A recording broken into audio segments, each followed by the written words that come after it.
Tetapi santet sebenarnya itu juga bisa ditangkal. Lintang-lintange wengi. Assalamualaikum warahmatullahi wabarakatuh. Salam sejahtera untuk kita semuanya. Rahayu, rahayu, rahayu. Pada kesempatan kali ini, bahasan kita adalah mengenai cara yang paling ampuh untuk menangkal santet, dan juga cara ini adalah cara yang paling sederhana. Seperti yang pernah kita bahas dahulu, bahwa santet sering digunakan sebagai sarana untuk orang-orang yang sakit hati untuk mencelakai lawan. Makanya dalam kehidupan sehari-hari kita dalam bertutur kata dan juga dalam bertindak harus sangat hati-hati. Karena kadang-kadang ucapan kita yang kita anggap biasa saja itu bisa menyakiti hati seseorang, dan orang tersebut akhirnya menggunakan cara-cara seperti santet untuk balas dendam ataupun untuk melampiaskan sakit hatinya kepada panjenengan semua. Jadi kita betul-betul harus berhati-hati. Nah, kalau sudah terjadi ini, nanti akhirnya kita sendiri yang repot. Tetapi santet sebenarnya itu juga bisa ditangkal. Nah, ini kesempatan kali ini kita akan membahas cara paling sederhana dan ampuh untuk menangkal santet. Yang pertama adalah dengan media tanaman. Jadi media tanaman ini juga sangat bagus untuk menangkal santet. Tetapi tanaman-tanaman yang memang secara alamiah mempunyai energi positif besar yang bisa menangkal atau menolak ketika ada kiriman santet yang sebenarnya adalah berupa energi negatif. Nah, tanaman-tanaman itu diantaranya adalah seperti tebu wulung, kemudian pohon kelor, kemudian pring kuning atau pring gading, kemudian talas hitam atau sentereng. Nah, itu juga bisa. Nah, caranya untuk menanam itu bisa panjenengan tanam di depan rumah panjenengan, atau lebih bagus kalau di pojok empat rumah. Jadi kita kan tidak tahu ini datangnya santet dari arah mana. Lah, ini panjenengan bisa tanam di pojokan rumah 4. Itu juga bagus. Nah, itu yang paling sederhana, cara pertama. Lah, ketika nanti ada yang menyantet rumah panjenengan umpamanya, ini sistem kerjanya tanaman itu adalah menyerap, kemudian membelokkan energi negatif atau energi santet itu tadi. Biasanya itu secara mendadak pohon tersebut mati atau kering. Padahal itu siramannya juga bagus, kemudian pemupukannya juga bagus dan tidak ada penyakit. Kok tahu-tahu mendadak itu kering dan mati? Itu artinya sebenarnya rumah panjenengan itu dikirimi santet oleh orang lain. Nah, itu sistem kerjanya untuk tanaman penangkal santet. Kemudian cara yang kedua, tidur di lantai. Nah, yang paling bagus adalah tidur di lantai. Ini bisa beralaskan ini bagus kloso, kalau Jawa itu kloso, atau bisa kasur juga ada apa-apa yang tipis. Karena apa? Begini, energi santet ini sama dengan energinya bumi.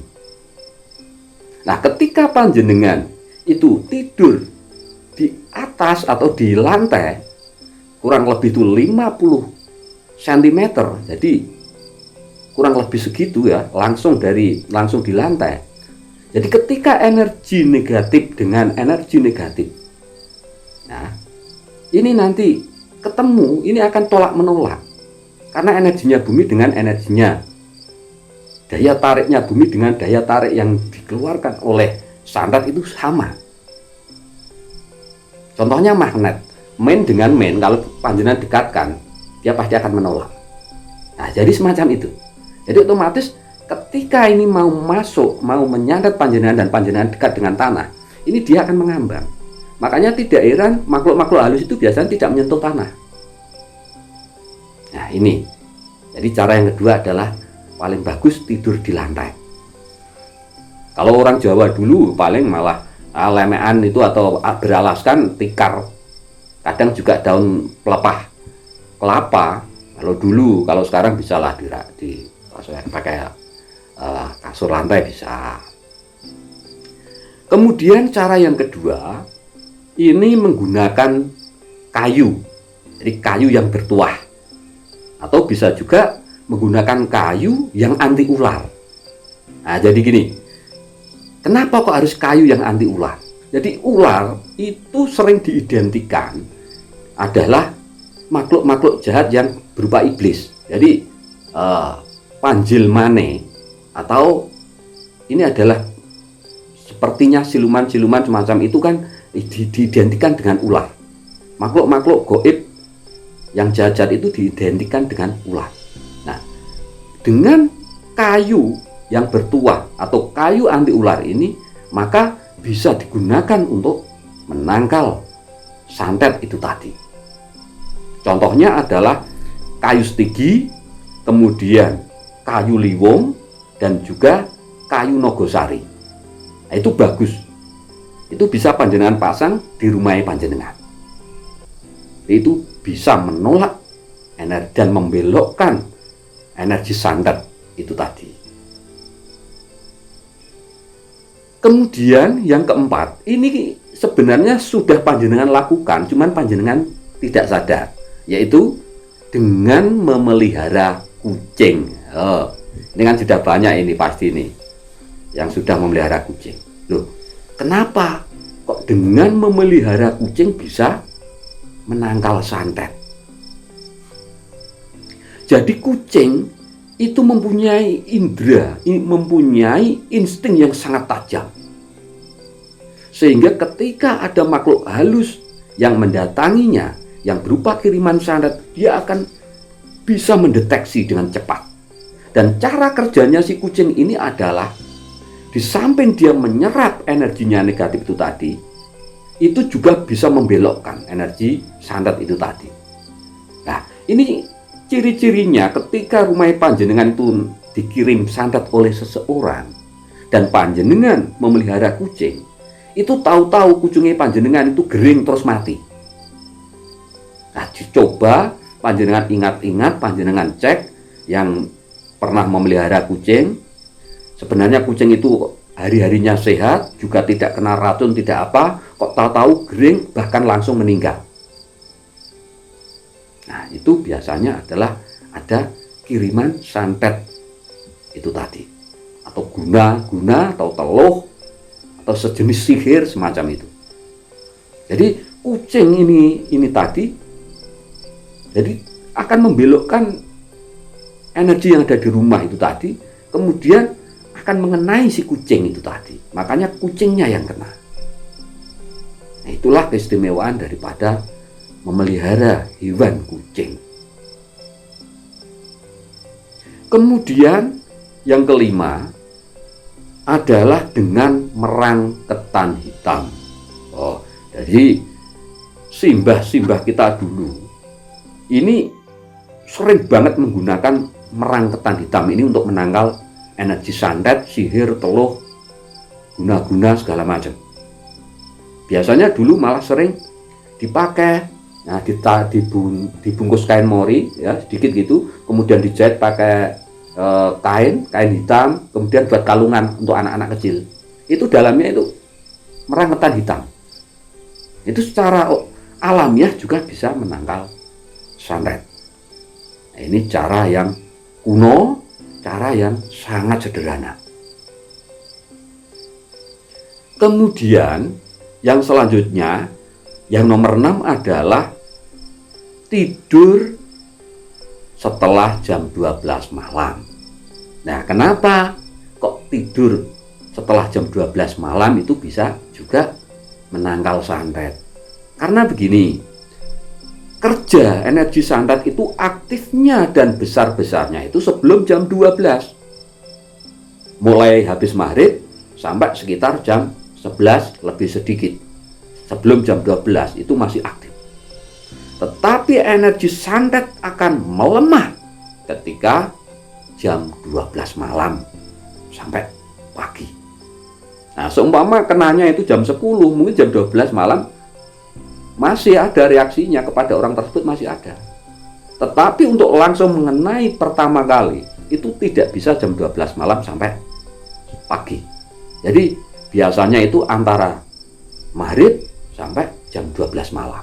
Makanya kalau panjenengan tidur setelah jam 12 malam, secara otomatis panjenengan akan terhindar dari santet. Jadi sangat kecil risikonya terkena kiriman santet. Kemudian yang selanjutnya adalah panjenengan juga bisa menggunakan sarana-sarana spiritual yang memang khusus untuk anti santet. Nah, ini yang nomor 7. Ini bisa. Jadi sarana-sarana spiritual itu memang yang dikhususkan untuk menghimpun sebanyak-banyaknya energi positif. Ini biasanya memang sudah diritualkan khusus. Nah, ini juga bisa berupa ajimat atau dimasukkannya ke situ juga bisa, atau ke tasbih juga bisa, atau kadang di pusaka juga bisa, atau di mustika juga bisa, atau di rajah juga bisa. Jadi itu hanya sebagai media untuk menghimpun sebanyak-banyaknya energi positif yang berguna untuk menangkal santet itu tadi. Nah, itu cara yang ketujuh itu tadi. Kemudian cara yang ke-8 adalah, ini yang paling final atau yang paling utama, panjenengan harus selalu mendekatkan diri kepada Tuhan yang Maha Kuasa. Jadi ini untuk semua manusia lintas agama, itu ketuhanan yang Maha Esa. Jadi panjenengan harus selalu mendekatkan diri kepada Tuhan. Dan setiap detik, setiap saat panjenengan harus hatine panjenengan, pikirane panjenengan harus selalu connect, harus selalu sambung dengan Tuhan. Jadi ini adalah kunci pokoknya. Ini yang nomor 8. Jadi itu tadi bahasan kita kali ini. Mudah-mudahan cara ini bisa panjenengan praktekkan di rumah supaya keluargane kula panjenengan, sedulur-sedulure kula panjenengan akan terhindar dari orang-orang yang mempunyai jiwa pendendam, orang-orang yang pengen menghancurkan panjenengan dengan cara-cara yang tidak bagus, yaitu dengan cara mengirim santet. Demikian bahasan kita kali ini.